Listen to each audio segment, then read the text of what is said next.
Ассалаумағалейкум, қайырлы күн. Барша қазақ елі, қазақ ет арнасының көрермендері, қалдарыңыз қалай? Денсаулықтарыңыз қалай? Рахмет, Алла разы болсын. Видеода жылы лебіздеріңізді білдіріп жатқандарыңызға. Сол міне, міне біреу, екеу, сосын міне қара үшеу.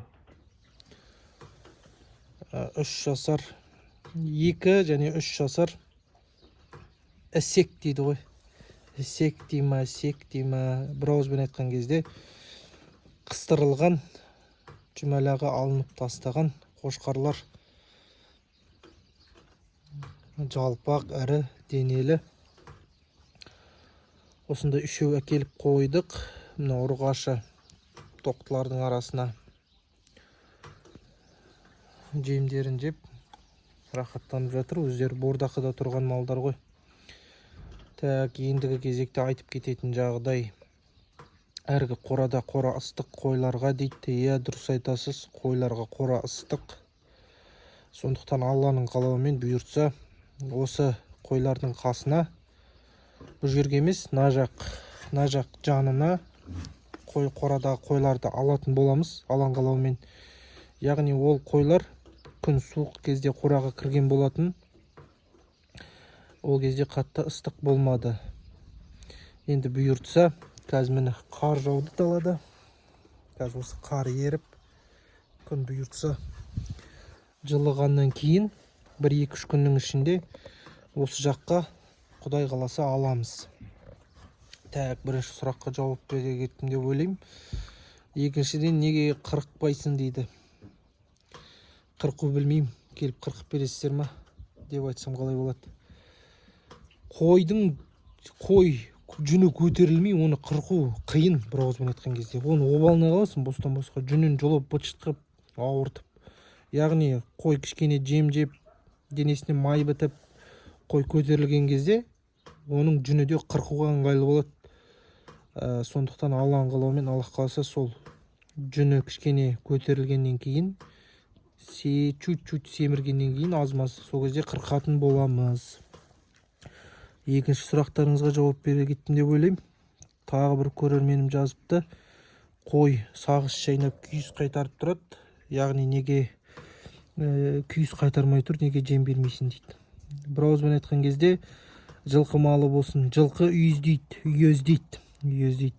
В общем, ішкен жегені қорытып, жылқы күйіс қайтармай тұрады.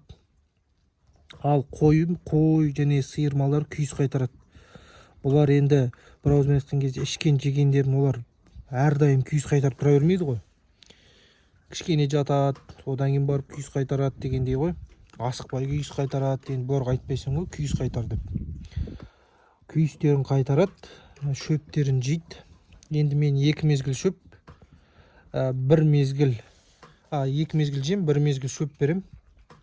Және де шөпті мол қып берем. Менің шөбім енді оңтүстік жақта жоңышқа сондайлар береді ғой. Біздің жақта житняк деген жоңышқа сияқты, бір ауызбен айтқан кезде. Бірақ енді оған қарағанда сәл-пәл құнарлылығы аздау. Яғни оны көп беріп жіберсе тоже кішкене зияны тимейді, бірақ енді бір ауызбен айтқан кезде шөп көп кетіп қалады. Бордақ малға шөп көп беріп керек емес, өйткені ол ішкен жегенін қорыту үшін, күйіс қайтару үшін ғой, шөпті көп жеп қойса, жемдерін жемей қояды. Сондықтан шөпті 1 мезгіл берем, мол қып кешкілік. Сол шөптерін жеп, күні бойлыққа оларға астарын қорытуға жетеді. Енді Құдай қаласа, мына жерде 9 бас. Енді 9 бас әр жағынан жақсы сияды, бер жағынан 9 бас. Яғни мына жерге енді 9 бас кіргізбеймін. Енді мүмкін мынандай кішіректерден 9 бас, үлкендерден бір 7 бас кіргізетін шығарым, егер мынандай жақсы қошқар сектер болып жатса. Енді бұл жерге қошқар кіргізбеймін, өйткені ұрғашылар тұр. Қанша айтқанмен құрбандыққа дайындалып жатқан малдарды еркек малмен араластырып керек емес, өйткені ол кім білет, қашырып жіберуі мүмкін. Сондықтан бұл жерге ұрғашы, Құдай қаласа, тоқтылар немесе тұсақтар қоятын боламыз. Әзірге осы, бұйыртса Алла қаласа, қораны да реттеп жөніне келтіретін боламыз. Сұрақтарыңыз болса қойыңыздар, қате кетіп кеткен жерлеріміз болса түзетіп, өздеріңіздің опыттарыңызбен бөлісе отырыңыздар.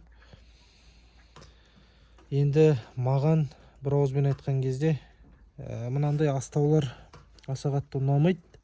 Өзі қойға ыңғайына келтіріп кішіректеу астау істейін ба деген ой бар. Бірақ енді бар дүниені сырап етпей, осы астауларды әзірге қолданатын боламыз. Ендігі кезекте Алла амандығын берсе, анау ютубта, инстаграмда көрсетіп жатады ғой, араларын ашып тақтай қағып биік қылдырып, что боғы астына түсетіндей. Сондай жасағым келеді, бірақ енді оны ойлап материалдарын есептесек, біраз шығын шығып кетеді екен.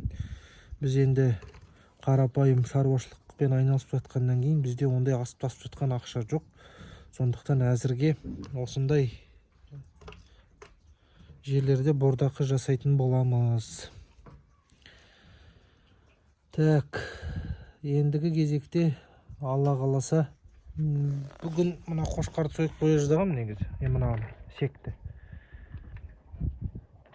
Енді осыны ішінен түсіре кетсем ба, салмағын айта кетесіздер ма деген сіздерге ұсыныс болып тұр. Бірақ бұл қораның ішіне кіріп шығудың өзі бір күш. Сондықтан сіздерге қазір көріне ме екен, көрінбей ме екен? Артымен бұрылмайды. Енді бойшаң, мұны тоқтылар қойғанда. Көрдіңіз бе, бойы қалай биік. Ана қасындағы қозылары сияқты. Енді мен өзімнің жеке ойым, 60 килограммдай ет бар ма екен деп ойлап қоям. Енді бір жалғыз мықты адам тірідей орнынан көтере алмайды. Мен өзім қошқар көтеру сайысына талай қатысқам. 70-80 килограммдық қошқарларды көтергенбіз. Енді мынаның салмағы өте ауыр. 80 килограммнан өте көп. Әргі ақ қошқар 80-90-ды жобалатып қалады, 80 килограммды.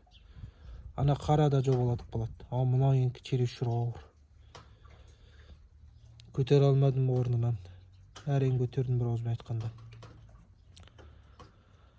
Енді бұйыртса, маған өзіме де қызық, сіздерге де қызық болар деген ойдамын. Сойғандағы, және бірінші тірі салмағын өлшеп алу керек. Сойар алдында. Одан кейін барып сойғандағы еттей салмағын өлшеу керек. Сол кезде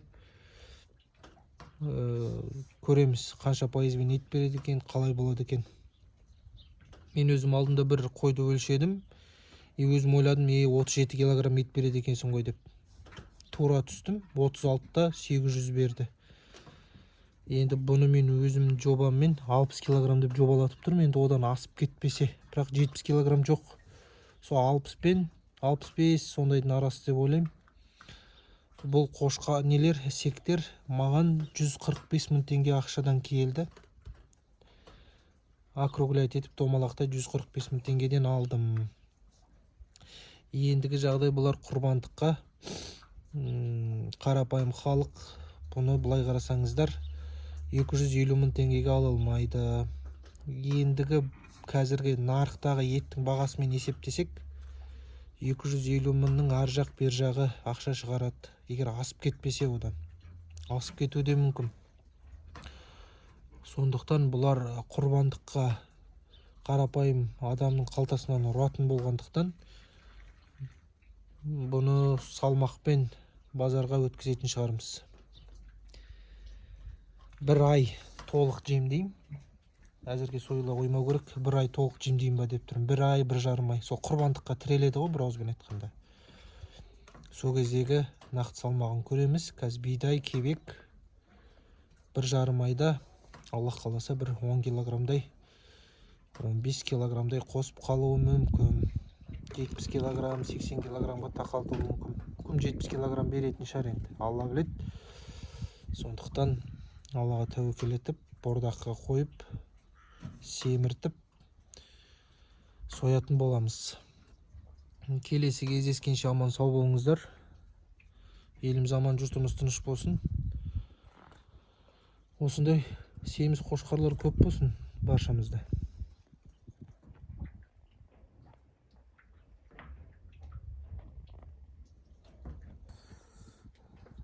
Міне енді видеоның соңында ар жақтан айналып кеп былай түсіріп тұрмын. Міне. Қайсының құйрығы үлкен деп ойлайсыздар?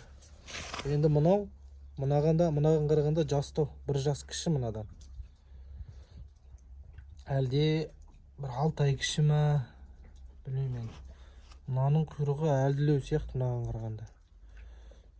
Өзі семіз мал, құйрығы жүні түсіп, тықырлана бастайды. Енді көреміз. Осындай.